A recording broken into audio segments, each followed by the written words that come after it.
السلام علیکم ورحمۃ اللہ وبرکاتہ. میں ہوں ڈاکٹر ماجد اور آپ دیکھ رہے ہیں 5 منٹ کی قرآن کلاس. میں آپ کو خوش آمدید کہتا ہوں. آئیے آغاز کرتے ہیں. بسم اللہ الرحمن الرحیم.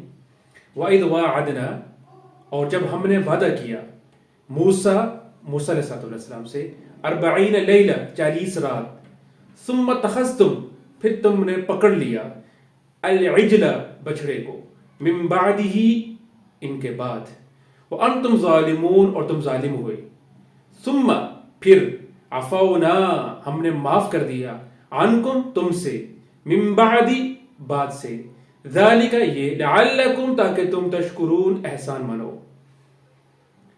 اور ہم نے حضرت موسیٰ علیہ السلام سے 40 راتوں کا وعدہ کیا، پھر تم نے اس کے بعد بچڑا پوجنا شروع کر دیا اور ظالم بن گئے، لیکن ہم نے باوجود اس کے پھر بھی تمہیں معاف کر دیا تاکہ تم شکر ادا کرو.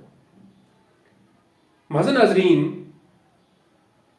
بنی اسرائیل جب مصر سے نکل کر خطہ سینا میں پہنچے تو اللہ رب العزت نے بنی اسرائیل کی ہدایت کے لیے، قانون کے لیے، ضابطے کے لیے حضرت موسیٰ علیہ السلام کو کوہ طور میں بلایا اور 40 دن کے لیے وہاں پر ان کو بلایا. تو بنی اسرائیل کے اندر ایک سامری نام کا شخص تھا جو بہت چلاک تھا، ہوشیار تھا اور شبدہ باز تھا.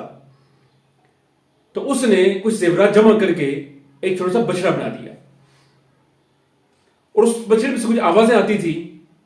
تو اس سامری نے بنی اسرائیل کے لوگوں کو متوجہ کر کے کہا کہ یہ ہے ہمارا خدا.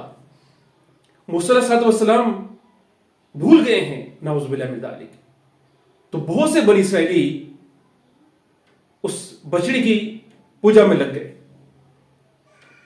حضرت ہارون علیہ السلام نے ان کو منع کیا کہ ایسا نہ کرو، تم شرک کر رہے ہو اور شرک بہت بڑا ظلم ہے، لیکن بنی اسرائیلی باعث نہ آئے.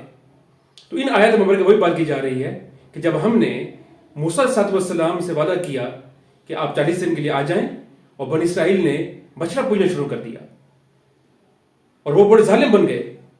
پھر اس کا بعد اللہ تعالیٰ نے اس شرک کی وجہ سے حکم دیا کہ آپ ایک دوسرے کو قتل کریں. آگے آیت میں وہی تشریف آ رہی ہے. اس کے بعد پھر اللہ تعالیٰ نے ان کے گناہوں کو معاف کر دیا، لعلکم تشکرون، تاکہ تم اللہ کا احسان مانو، تاکہ تم شکر گزار بن جاؤ. تو اس میں ہمارے لیے بھی سبق ہے کہ ہم بھی کبھی بھی ظاہر پرست نہ بنیں.